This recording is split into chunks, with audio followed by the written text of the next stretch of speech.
Va ora in onda Filo Diretto. Radio Padania Libera, diamo subito la parola al professor Andrea Rognoni. Da quest'oggi avrà un'ora a sua disposizione. Apriremo le linee nella seconda parte allo 02 66 20 35 29. Quindi ora inizio Cultura e Arte a cura del professor Andrea Rognoni. Benvenuto Andrea. Grazie Giulio Cesare, grazie tantissimo di questa presentazione. Da oggi appunto nel contesto del nuovo palinsesto, quella che era chiamata all'inizio terza pagina, ovvero pagina terza, pulita dalle sporcizie di regime, se volete italianizzarla va benissimo, terza pagina, quindi cultura, arte, filosofia, storia, costume, tutto quello che fa cultura. Io sono in radio da 23 anni e diciamo la mia specializzazione è fondamentalmente la cultura, o vedere sotto la lente culturale magari avvenimenti che possono essere interpretati anche in altre maniere, in altre forme, in altre guise. Si è parlato negli anni anche un po' di sport, si è parlato anche di aspetti religiosi, si è parlato di esoterismo, si è parlato perfino di cucina, ma ora appunto la bellissima trasmissione che mi ha preceduto è sovrana nel farlo. Non fosse altro per la grande esperienza di chi la conduce. E poi naturalmente quando si parla di cultura si cerca di mettere a fuoco delle idee, soprattutto delle idee. Molti quotidiani sono espliciti nel parlare di pagina delle idee, ma non deve sembrare qualcosa di troppo astratto, perché è evidente che le idee rifluiscono sull'azione e l'azione nell'essere commentata è fatta di idee già di per sé, perché non potrebbe essere frutto di una scelta casuale. Naturalmente tutto questo riguarda soprattutto un supporto alla vita politica che non sia passiva, che non sia imbelle e passivo, perché da sempre sosteniamo appunto che la realtà politica, la vita che poi quella di tutti i giorni con le sue angustie e le sue vicissitudini, quest'estate ce ne ha riservato tantissime, è pur sempre qualcosa che parte da un dato che è quello proprio della facoltà di scegliere sul piano mentale quello che si vuole fare. Ma la facoltà di scegliere dipende dai gusti, dagli orientamenti, dalle riflessioni che poi tutti i giorni noi svolgiamo, se a patto che leggiamo, ci informiamo, seguiamo quelle che sono le linee di pensiero, anche certamente di un modo di essere e di vivere che è riferito alla mente sovrana. Oggi la scaletta è folta, avendo di nuovo dopo alcuni anni un'ora a disposizione, e pur ricordandovi che poi ci sentiremo anche lunedì sera per un orientamento più identitario legato alle piccole patrie dal punto di vista sempre culturale. Oggi parleremo di Fiume, 100 anni di Fiume, parleremo della preparazione della annata raffaeliana che succede a quella leonardesca per l'arte. Per quanto riguarda la moda, si ritorna agli anni 70, la Fashion Week di questa settimana a Milano conferma che la volontà degli stilisti è quella di ricreare una donna anni 70 come abbigliamento, come modo di fare e modo di essere. Ci ritorneremo. Poi, ecco, rimanendo in tema di donne, due donne, perché sta per essere pubblicato un inedito di Françoise Sagan, la più nota scrittrice francese tra gli anni 50 e gli anni 80, e l'autrice, per intenderci, di Bonjour Tristesse, e poi ancora la Tamaro, pare che si pronunci così, Susanna Tamaro, che se n'è uscita dopo tantissimi libri che personalmente mi convincono abbastanza, romanzi, racconti, favole per bambini. Se ne esce ora con Alzare lo sguardo, il diritto di crescere, il dovere di educare. Con questo argomento parleremo quindi anche un po' di scuola, anche se sappiamo poi che esiste una trasmissione dedicata alla scuola, che ha avuto tra l'altro ospite il ministro Bussetti la scorsa settimana, ma più nello specifico le proposte che avanza Susanna Tamaro, che non è donna di scuola, è scrittrice famosissima, ma su come reimpostare lo spettro degli studi, è qualcosa che evidentemente ci interessa, perché proprio si rifà a una visione della cultura che deve essere chiara e forte. La Tamaro in questo è sempre chiara e forte, i messaggi non sono contorti, non sono mai contorti, non sono mai ambigui o contraddittori. Vedremo di analizzare. Ritorniamo su Fiume con un'avvertenza che deve essere chiara. Sono 100 anni. Voi non sentirete parlare di Fiume troppo in televisione. Intanto vi ricordo che chi volesse mettersi in contatto con me, a partire dalle 12.35 nella seconda parte lo può fare comodamente al canonico e classico telefono 02662033529. Ma vi dicevo, Fiume non sentirete parlare molto la televisione, se non sul canale Rai Storia, e se verrà fatto una serie di servizi sulla Rai che riguardano appunto l'impresa di D'Annunzio di 100 anni fa, non potranno che essere abbastanza critici. Vorrei sgombrare il campo da alcuni equivoci. Quando parliamo di Fiume parliamo di un tentativo non privo di violenza di riuscire ad accaparrarsi una città che allora, 100 anni fa, posizionandosi nell'Adriatico settentrionale, era una città abitata prevalentemente da padani e italiani, con una minoranza slava. Oggi Fiume è una città stramaggioritariamente slava, quindi è ovvio che diventa difficile attualizzare questo discorso che allora aveva tanta fortuna, e uscivamo dalla prima guerra mondiale, il cosiddetto guerrone, e c'era molta scontentezza da parte degli italiani in senso lato riguardo proprio ai confini orientali, perché i confini orientali erano stati dissacrati, erano stati in qualche modo incompresi proprio da quel trattato di Versailles che si proponeva in realtà di fare giustizia per l'Europa dei popoli. Ma tutto questo ovviamente che cosa comportò? Comportò la protesta vigorosa, estremamente urlata e furiosa da parte di alcuni uomini che non ci stavano, no? Dissero: non ci stiamo a questa mutilazione, a questa vittoria mutilata, come dice appunto Gabriele D'Annunzio. Quindi il 12 settembre del 1919, partendo da Ronchi dei Legionari, tuttora si chiama così, mise insieme un manipolo di legionari, il ricordo è ovviamente romano, dell'antica Roma, per andare a conquistare la città di Fiume, che rischiava di essere definitivamente slavizzata. È complessa la faccenda, ci ritorneremo, perché poi la presa di Fiume e la reggenza del Carnaro durarono fino almeno al Natale di Sangue del 1920, quindi 14 mesi in cui avremo modo sicuramente di ricordare tutto questo. Vi stavo dicendo, non ne parleranno molto, e proprio per questo motivo ne parliamo noi.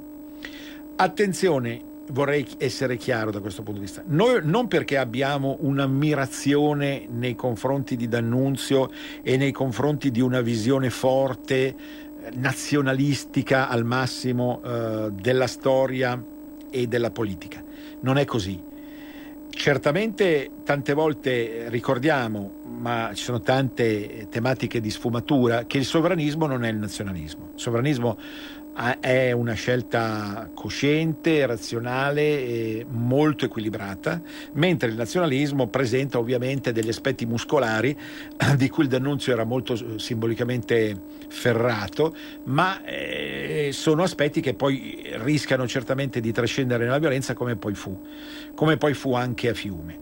Certo, non si può peraltro far finta che non ci sia stata questa epopea, perché è stata molto importante l'epopea di Fiume 1919-1920, e non si può far finta, come fa la RAI, di pensare che gli italiani non fossero d'accordo in gran parte allora, anche e soprattutto i padani, con le scelte di Gabriele D'Annunzio, perché effettivamente si trattava in qualche modo di avere indietro in maniera definitiva la città di Fiume, assieme all'Istria e assieme eventualmente anche alla Dalmazia. Dico eventualmente perché il problema dei Giuliano-Dalmati è estremamente complesso, l'abbiamo già affrontato tante volte, tutto il confine orientale della Padania, poi e quindi anche dell'Italia, che presentava allora una condizione complessa, ora ancora di più, e francamente ritornare indietro nella storia non è possibile. Qui non si tratta quindi di celebrare qualcosa in senso retorico, ci sono degli aspetti che non ci convincono in quello che fece lo stesso Gabriele, non si tratta di avere una visione italianistica che non ci appartiene, si tratta però di ricordare e in qualche modo onorare un atto di coraggio che tale rimane indipendentemente dal marchio politico-ideologico dal quale venne partorito. Perché è molto importante questa sottolineatura. Rimane un atto di coraggio e rimane soprattutto la reggenza del Carnaro, la libera città di Fiume, non senza aspetti anche di autonomismo che sono rilevanti anche dal nostro punto di vista, ma rimane un episodio che nella sua complessità ci furono perfino degli aspetti rivoluzionari, alla donna vennero dati pieni poteri nella Carta del Carnaro, non c'era quasi nulla di fascista, ecco, contrariamente a quanto proprio la vulgata corrente vuol far credere. Generalmente appunto si cassa e si dimentica, quindi si vuole eliminare dal repertorio storico l'impresa di Fiume, non se ne parla molto nei telegiornali o soprattutto nelle trasmissioni di inchieste di ricostruzione storica, perché comunque in maniera più o meno forte D'Annunzio, la presa di Fiume viene messa nel calderone di uno fascismo, di un proto-fascismo, che poi in realtà si rivelò qualcosa di molto diverso anche rispetto alle stesse volontà decretate dai fiumani, cioè da coloro che fecero l'impresa a Fiume stessa, perché tanti Treves, Keller, tantissimi altri che poi solo in minima parte confluirono nel fascismo, anzi alcuni assunsero, questo va ricordato in maniera palese, assunsero posizioni antifasciste anche alcuni che avevano fatto la presa di Fiume per tantissimi motivi, ma avremo modo di riparlare in altre occasioni. Certamente il problema nasce dalla convinzione che non esiste una storia di serie A e una storia di serie B. Invece i mezzi di informazione, televisione, siti internet, giornali, eccetera, e i mezzi di formazione, la scuola, l'università, i licei, gli istituti superiori, tendono a fornire questa immagine, cioè tendono a parlare il meno possibile dell'impresa di Fiume, o nel caso appunto se ne parli, si citi, viene cassata come un episodio di stampo fascista. Questo non è tollerabile, proprio per quell'amore non della verità, che è una parola troppo grossa, l'amore della realtà che ci contraddistingue. E allora, appunto, parlare di Fiume significa parlare di tante realtà, di tante parole d'ordine, certamente che erano tipiche del soggetto, ma avevano una funzione letteraria e non strettamente politica. Significa parlare addirittura di un certo orientalismo, quindi un certo esoterismo di ispirazione orientalista, che trovò il suo esito nella rivista Yoga, pensate un po', che nacque allora a Fiume, in quel contesto, in quella realtà. Poi sappiamo che l'italianità di Fiume riuscì a sopravvivere fino alla seconda guerra mondiale, dopodiché, in seguito anche al famoso esodo giuliano-dalmata, che portò moltissime persone di Fiume, ma anche di altre città dell'Istria e della Dalmazia, esuli in Italia, tutto questo sogno finì. È un sogno che peraltro fu fatto finire anche dal Regno d'Italia, che mandò le proprie truppe in quel Natale di sangue del 1920 a Fiume, quando capì che appunto l'episodio poteva debordare e costituire l'inizio di una epopea nuova. Peraltro alcune idee di D'Annunzio furono letteralmente rubate dal Duce, per esempio la marcia su Roma. Il 26 ottobre del 1919 venne certificata la volontà di organizzare una grande marcia da Fiume a Roma, che avrebbe fatto sentire le ragioni degli identitari fiumani in maniera chiara e forte al Parlamento stesso, e quindi appunto legittimata ulteriormente l'idea che questa città dovesse essere non solo italiana, ma che godesse di un'attenzione particolare a livello commerciale, economico, culturale e via dicendo. La marcia poi non la si fece perché proprio tutto venne bloccato da quelli paradossalmente che la fecero 3 anni dopo, nell'ottobre del 22, perché evidentemente avevano interesse a organizzarla in maniera molto diversa, in maniera centralistica e non partendo realmente dalle periferie, in maniera repressiva e oppressiva, come poi fu fatta effettivamente il 22 ottobre dallo stesso Mussolini. Noi per commemorare l'evento, il 26 ottobre di quest'anno, a Monza abbiamo organizzato con Terra Insubre, ma si tratta di un'operazione storiografica che non vedrete anche il tono che assumeremo io e Molteni nel parlare all'Aula Maddalena alle 17:30 di sabato 26 ottobre. Ecco, è un tono di ricerca storiografica, perché comunque bisogna parlarne, perché comunque non si può tacere, non si può imbavagliare questa fetta di storia, che è una fetta importante della storia padana e della storia italiana, nel bene e nel male, perché è indubbio che ci furono degli episodi di violenza che rimasero esecrabili da parte dello stesso D'Annunzio, che sicuramente faceva seguire molto spesso le armi alla voce, da parte di altri soggetti e altri personaggi, ma purtroppo anche da parte dello Stato repressivo, che andò in qualche modo a bloccare completamente ogni tipo di manifestazione e di realtà.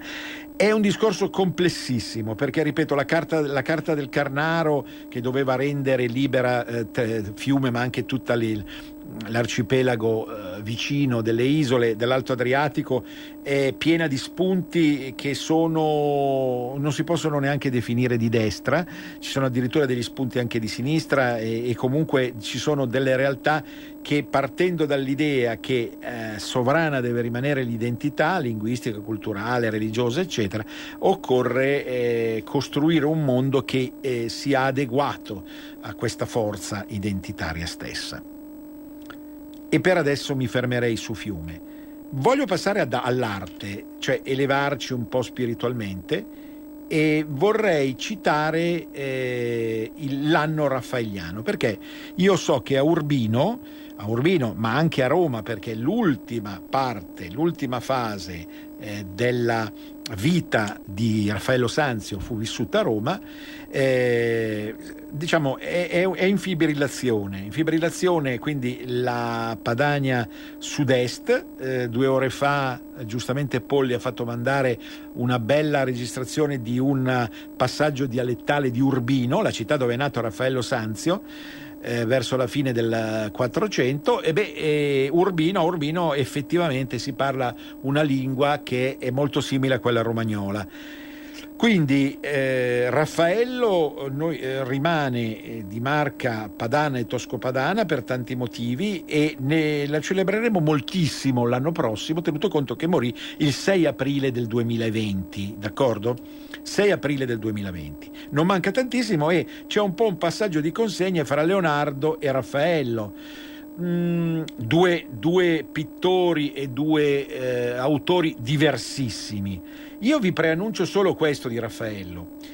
Avendo avuto l'onore di vivere un anno accanto cioè di fronte a Urbino, vissuto tra 75 e 76, di fronte alla casa natale di Raffaello Sanzio, che peraltro poi Artenor Cultura Padana andò a visitare il 7 ottobre del 2007, in una bella, devo dire, in una bella escursione che rimase epocale per tantissimi motivi. E Raffaello, che cos'ha Raffaello che ancora oggi ci stupisce, ci stordisce? I colori. Tanto i colori di Leonardo erano ombrosi, offuscati, troppo cerebrali, con una prevalenza fondamentale dell'ombra, non con il piglio caravaggesco che sarà di un secolo dopo, ma con un piglio geometrico, con un piglio a freddo che era tipico dell'epoca che Leonardo viveva, ed era tipico anche di un personaggio, l'abbiamo già detto, geniale, ma più portato all'ingegneria, all'architettura, alla costruzione tri- e quadridimensionale piuttosto che al quadro in sé. Ora avremo modo sicuramente di fare una trasmissione ad hoc a fine inverno dell'anno prossimo. Raffaello, con le sue Madonne, con i suoi santi, ma anche con i suoi quadri meno religiosi, che raffigurano molto spesso delle città sullo sfondo, delle città rinascimentali sullo sfondo, ci regala dei colori che sono straordinari, perché impattano sulla nostra vista in maniera tale da riuscire a evocare un sentimento e una passione, cosa che per Leonardo era un pochino più difficile. Michelangelo sarà il maestro della scultura e poi nella Cappella Sistina sarà il maestro della figura, della rotondità, della dimensione espansiva. Raffaello invece, in un contesto a base ancora fondamentalmente geometrica, ma a carica cromatica molto forte, è colui che ci ha regalato i colori più belli. I colori di Raffaello non sono traducibili attualmente in una tavolozza, in un uso che può fare un pittore anche quotidianamente, di colori reali, perché avevano come un'aura magica che nasceva proprio dalla sua cura attenta dei sentimenti, delle passioni e soprattutto dell'amore, di un amore che già allora, parliamo degli anni 10, Raffaello muore nel 2020, debordava da aspetti strettamente religiosi per affrontare tematiche spirituali più larghe, più universali, meno confessionali, più vicine anche a esigenze laiche e di riflessione di amore per la dimensione terrena. Ma Raffaello fu proprio al crinale, si posizionò proprio al crinale, del resto la sua casa è proprio quasi in cima alla città di Urbino. Quante volte, io ero un ragazzo allora che facevo l'università, quante volte mi affacciavo dalla mia finestra e vedevo quelle finestre dove Raffaello consumava i suoi occhi da piccolo nel prepararsi a quello che poi sarà la sua epopea a Firenze e a Roma, perché lasciò Urbino, ma di urbinità e quindi di zona di transito tra Romagna e Marche fu intriso, soprattutto nella scelta dei colori, perché quei colori si ritrovano ancora nei paesaggi delle Marche settentrionali. Raffaello Sanzio, il divino Raffaello. Vedete, notate che non si può parlare di divino Leonardo e non si può parlare di divino Michelangelo, casomai di ultradivino, casomai di ultraterreno, ma il vero divino, ricordatevi, rimane Raffaello Sanzio. Quando in quella trasmissione che avverrà il sabato appunto di tardo inverno 2020, vi mostrerò, troveremo la tecnica per farlo, vi mostrerò i quadri nel nuovo studio che è più adatto, che parte la prossima settimana, di Radio Padania, vi mostrerò quei colori.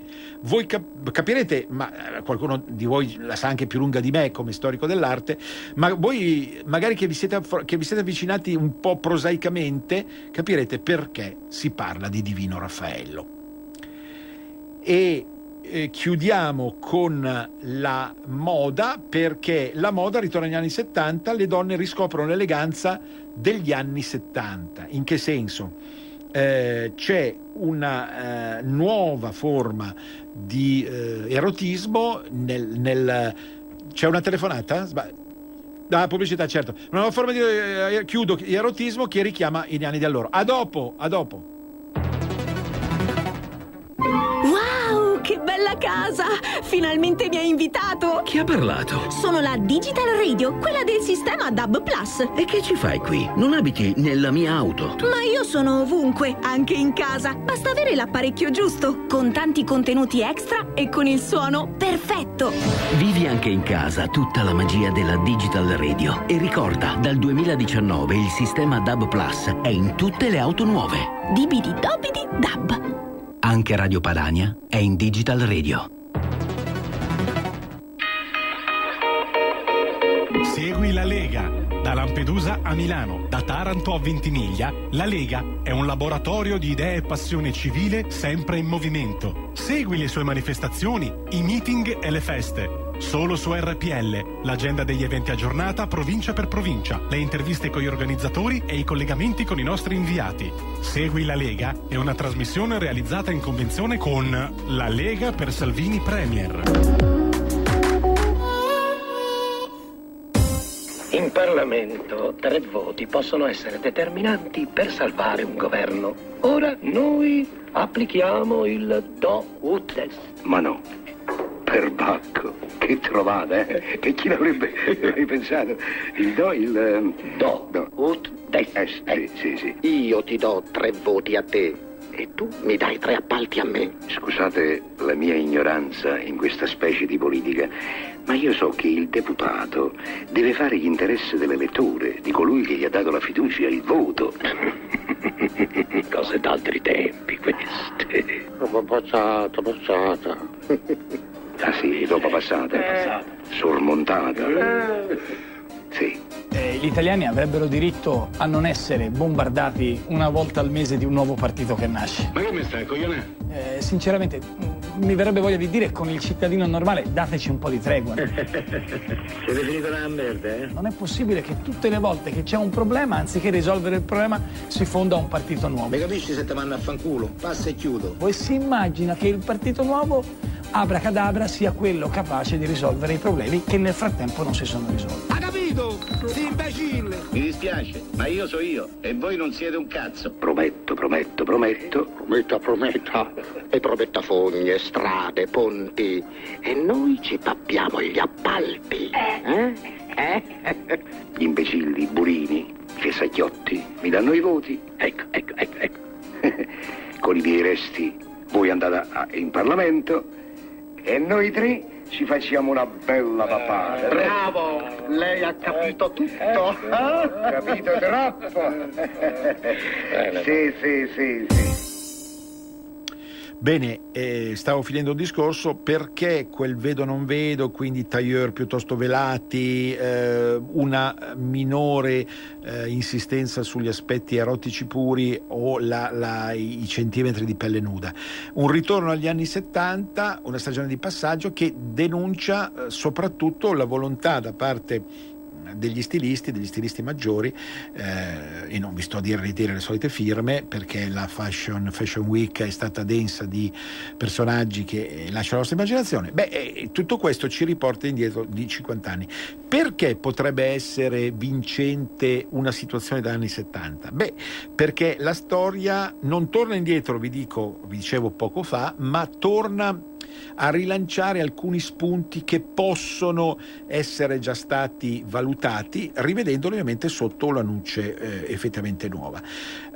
La donna in realtà si trova alla fine di un ciclo di emancipazione che partì proprio dagli anni 70, almeno da noi, e che l'ha condotta ad una visione molto più sicura della realtà.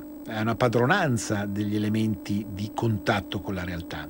Ma appunto, siccome negli anni 70 c'era questa volontà di dire e non dire, la riflessione che oggi nasce è quella relativa soprattutto a una ambiguità di fondo che rilancia anche una visione della donna non perfettamente postmoderna nel recupero di alcuni valori che sembravano effettivamente perduti.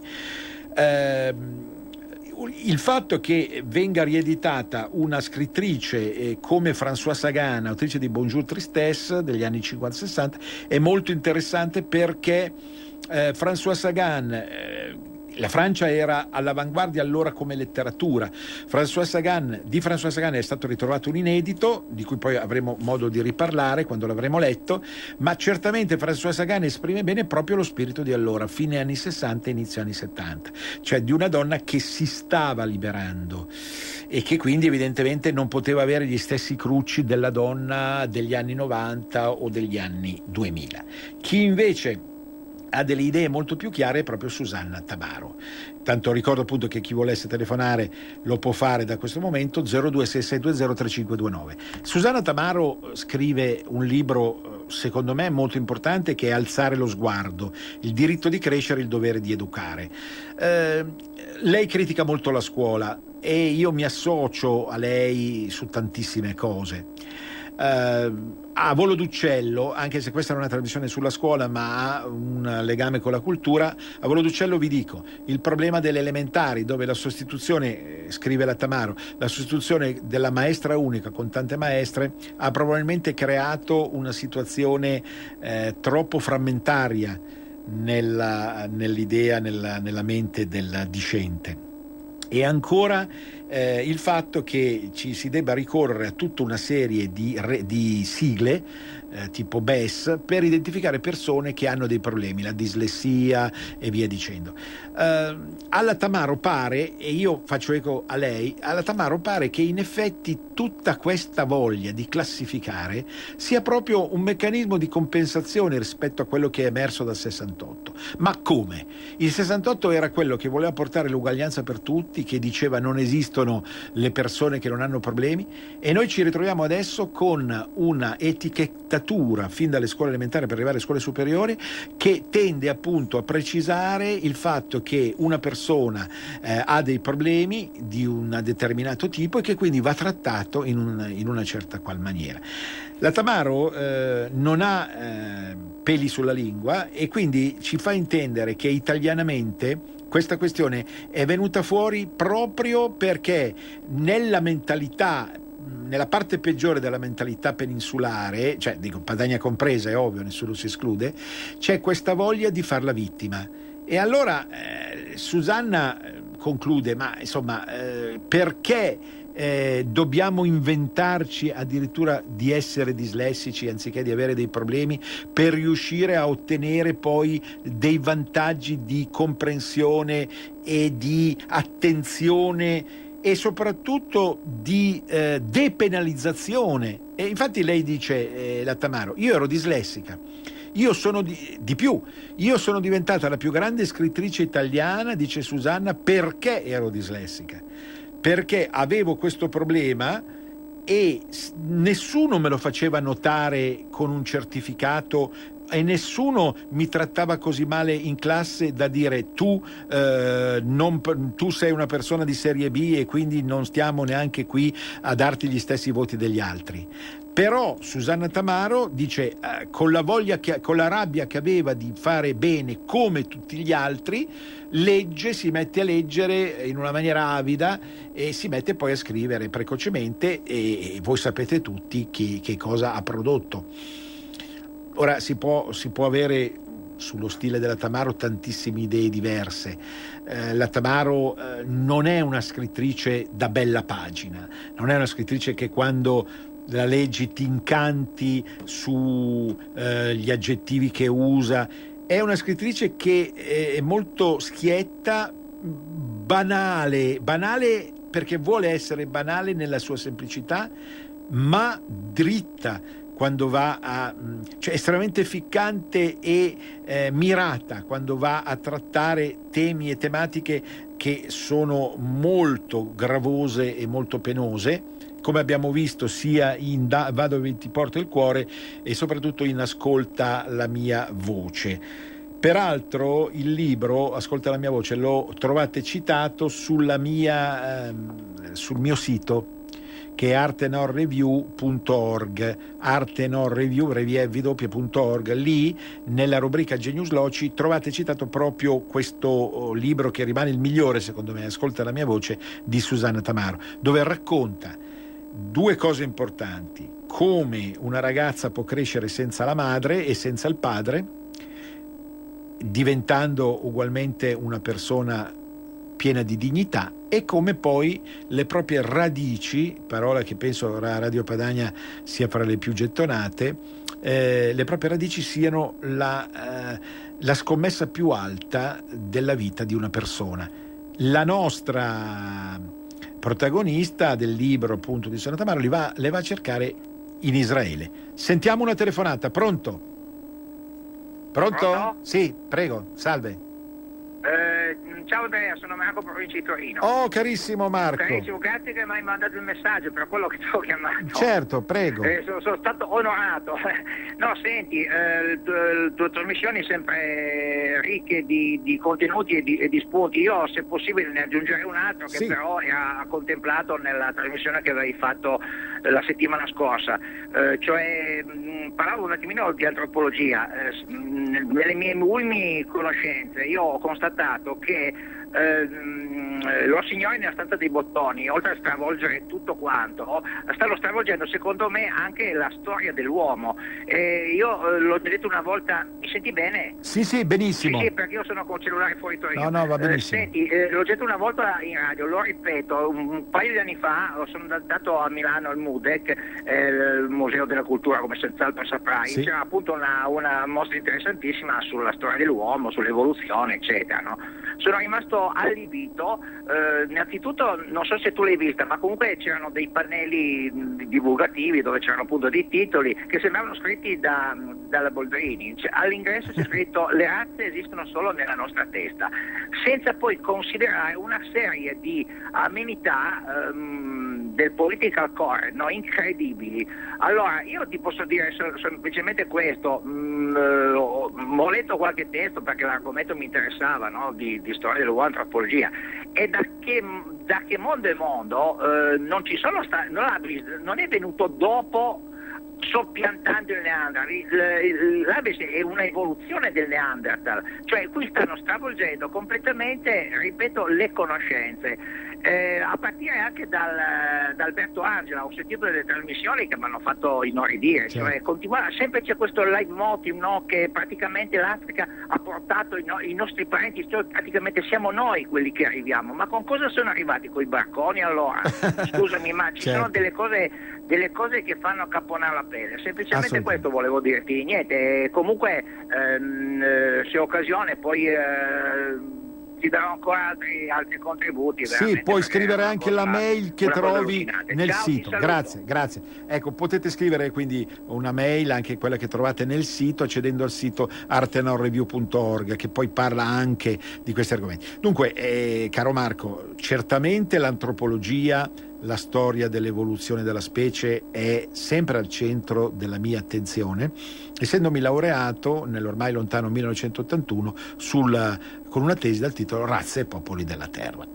Io non sono stato in quella mostra, ma non sono andato perché, un po' anche perché sono stato tanto deluso da mostre precedenti. Io avevo citato la scorsa settimana Trento, in occasione del fatto che si è scoperto in Grecia un cranio di un Homo sapiens ben anteriore alla famosa Lucy africana, quindi insomma a quello che adesso intendeva in maniera molto ironica il nostro caro Marco, cioè questa voglia larvata di far passare come scientifico semplicemente un'ideologia che vuol farci credere appunto che noi stessi siamo stati dei migranti e che quindi comunque la migrazione proveniente dall'Africa fu decisiva per la fondazione della civiltà. Ora, È ovvio che in questa sede non è che si possa riassumere in forma aneddotica tutto questo discorso complesso, ma avremo modo sicuramente di ritornare su questi argomenti che sono sempre estremamente affascinanti e che poi vanno a coinvolgere paleontologia, archeologia, arte primitiva e quant'altro.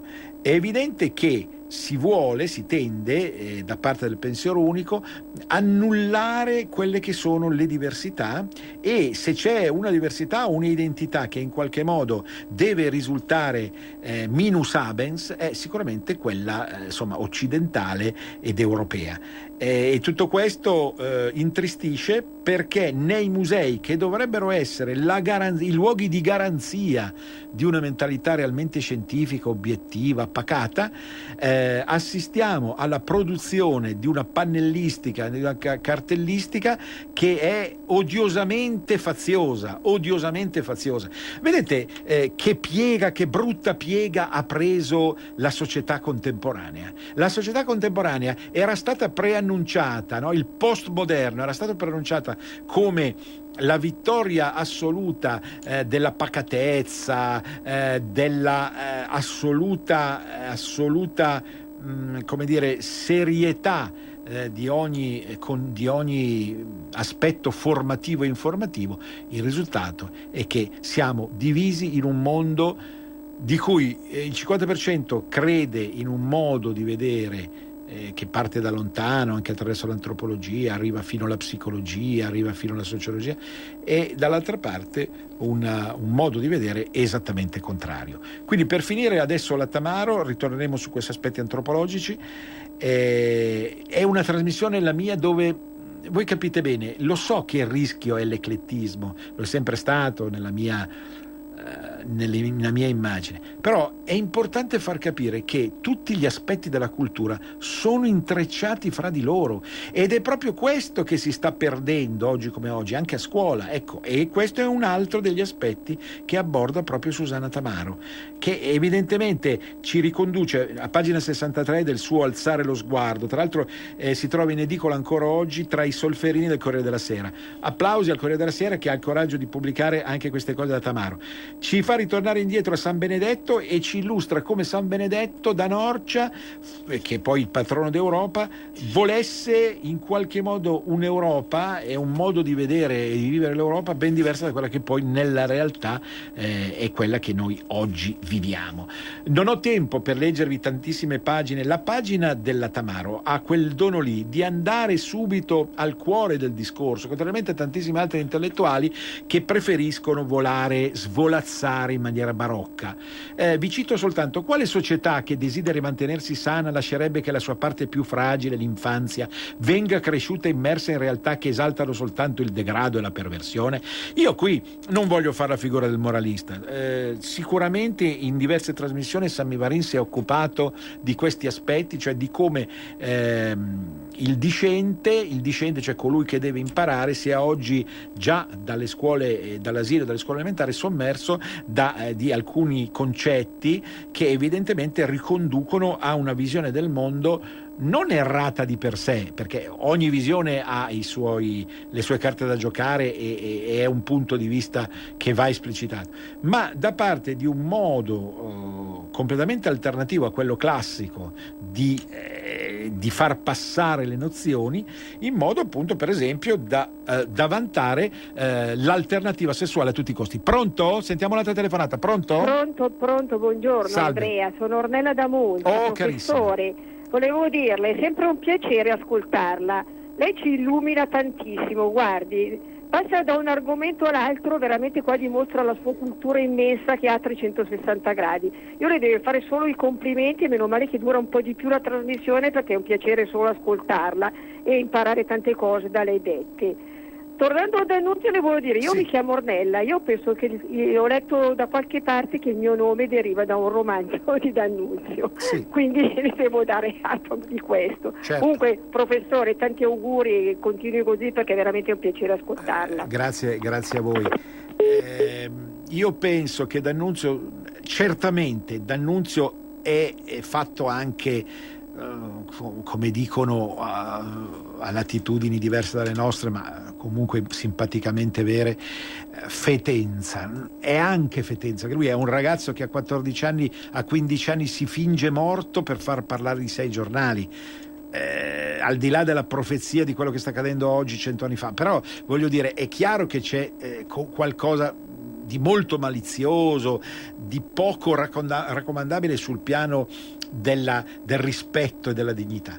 Però attenzione, è uno dei pochi intellettuali italiani, D'Annunzio, che ha avuto il coraggio di agire, perché la maggior parte dei nostri maître pensée sono bravissimi nel fare predicozzi, pistolotti di varie nature e di varia forma, che possono permettersi di fare da una cattedra universitaria anziché da un tavolo di lavoro, senza sporcarsi assolutamente le mani. Bisogna dare atto che Gabriele D'Annunzio ci ha messo il suo, ha rischiato di morire, vi cito la beffa di Bucari, il volo su Vienna, ma tantissime cose dove lui ha personalmente rischiato. Certo, voleva far parlare di sé, era un vanaglorioso, il suo modo di trattare le donne era da bastardo, perdonatemi, non è tollerabile che un uomo trovi mezzucci più assurdi, regali di ispirazione pre-hollywoodiana alle sue donne per riuscire in qualche modo a portarsela a letto. Ma su questo aspetto poi avremo modo di ritornare. Certo, ha regalato pagine comunque interessanti, stimolanti. Poi che cosa sia vera arte, già Benedetto Croce aveva qualche dubbio. Però se oggi, come sottolinea Ornella, ci ritroviamo nomi, spunti, battute, eia, alala, è stata una battuta ripresa da D'Annunzio di impianto classico ma rilanciata, ci troviamo la Rinascente, il logo della Rinascente, la Rinascente che l'aveva inventata lui, quindi è stato quello che ha un po' rilanciato anche i centri commerciali, certo nel bene e nel male, perché poi lui era onnivoro nel suo modo di essere, però ci mise del suo, rischiò la morte e fece delle cose che altri, mi viene in mente Pascoli al suo tempo, ma potrebbe essere dopo altri personaggi che conosciamo tutti oggi, che non ha fatto. Quindi di questo bisogna comunque dargli corda. Il piacere è un romanzo in cui, con protagonista Andrea Sperelli, che vive in questa casa di lusso romana, si assiste alla costruzione dell'erotismo contemporanea, non in maniera diretta, perché io vorrei precisare un fatto: D'Annunzio non era un pornografo e non parlava di come si fa l'amore, ma per esempio di come si aspetta da parte di un maschio la ragazza, in maniera fremente, che sta per arrivare, con la quale si farà l'amore. Quindi si gioca tutto sul piano più della psicologia dell'eros che dell'eros stesso, il che rimane raffinato come gusto e come orientamento e non scade mai in un volgare fine a se stesso. Vi voglio chiudere finalmente con Susanna Tamaro, che è nata a Trieste nel 1957 e si è diplomata al Centro Sperimentale di Cinematografia. Ha scritto tanto, ma ha scritto sempre bene quello che aveva voglia di scrivere. Personalmente le classifiche non mi piacciono, l'ho già detto, ma finché scriverà libri come questo, Il diritto di crescere, il dovere di educare, sulla scuola, su come in qualche modo va ristrutturata la scuola oggi come oggi, indipendentemente da destra o sinistra, lei dice è ovvio, naturale, ma noi abbiamo un'idea che è un'idea effettivamente più di destra che di sinistra, ma che è fatta soprattutto, che parte soprattutto dalla formazione culturale del ragazzo e della ragazza, che deve essere assolutamente rilanciata in maniera ponderosa e certamente deve tener conto di quelli che sono gli sviluppi del costume degli ultimi anni, ci mancherebbe altro, ma non può ergersi a come dire, educatore, come ti erudisco il pupo, in chiave per esempio di sessualità puramente alternativa. Tanti gli spunti, quindi l'anima è come un albero, dice Susanna, stenta a crescere senza cure. Oggi nella scuola manca la cura, manca la passione, manca la voglia di fare, che era tipica appunto di tanti anni prima, magari con delle formule che hanno fatto certamente il loro tempo, che sono risultate in qualche modo alla fine anche un poco controproducenti. Vi voglio ricordare che sono uscite 3 riviste imperdibili su Fiume, dove si parla di Fiume. Sono Storia in Rete di settembre, dal titolo Fiume 19, poi la rivista Il Primato Nazionale, diretta dall'ottimo Adriano Scianca, di cui non accettiamo tutti i discorsi possibili, qualcuno sfiora nel nazionalismo, ma certamente molti spunti sono validi. Di Adriano, Wait for President, addirittura lui proclama: Fiume ci indica ancora e sempre la strada per riemergere dal pantano politico. Vi preannuncio, in chiave puramente storiografica ma non priva di tonalità da Ruggero Orlando, una bella contatto l'anno prossimo da Fiume, l'8 settembre del 2020, quando fu firmata la Carta del Carnaro, la reggenza di questo libero stato di Fiume che un po' potrebbe assurgere, almeno da questo punto di vista e non altri, ecco, non in senso italianistico, ma dovrebbe assurgere a simbolo anche di tante passioni autonomistiche che questa radio in 23 anni di vita ha raccontato. E ancora Focus Storia, dove in una pagina speciale D'Annunzio, non solo per Fiume ma anche per la beffa di Bucari e il volo su Vienna, viene raccontato in termini precisi. Naturalmente per chiudere su D'Annunzio ricordo Vita di Gabriele D'Annunzio di Piero Chiara. Chiara è uno dei nostri miti come scrittore padano, ma certamente ha scritto e si è immedesimato molto anche in D'Annunzio, che padano non era, anche se alla fine accettò di vivere a Gardone Riviera perché amava moltissimo quella zona che io chiamo appunto Benacchia e che fa capo proprio al lago di Garda. Vi ringrazio dell'attenzione, stiamo chiudendo, vi rimando a lunedì sera per la trasmissione che erede della vecchia cultura, della vecchia ma sempre valida cultura padana, perché è proprio fondata più sull'identità, su personaggi, cose, luoghi, tradizioni, nomi che hanno a che fare con le nostre terre. Si andrà anche oltre la Padania, ma certamente quella che è un po' la vera identità dei nostri popoli. E vi rimando alla prossima su sabato dalle 12:13. Un grande abbraccio padano a tutti. Venezia risorga Venezia per sempre. A risentirci. Avete ascoltato Filo Diretto.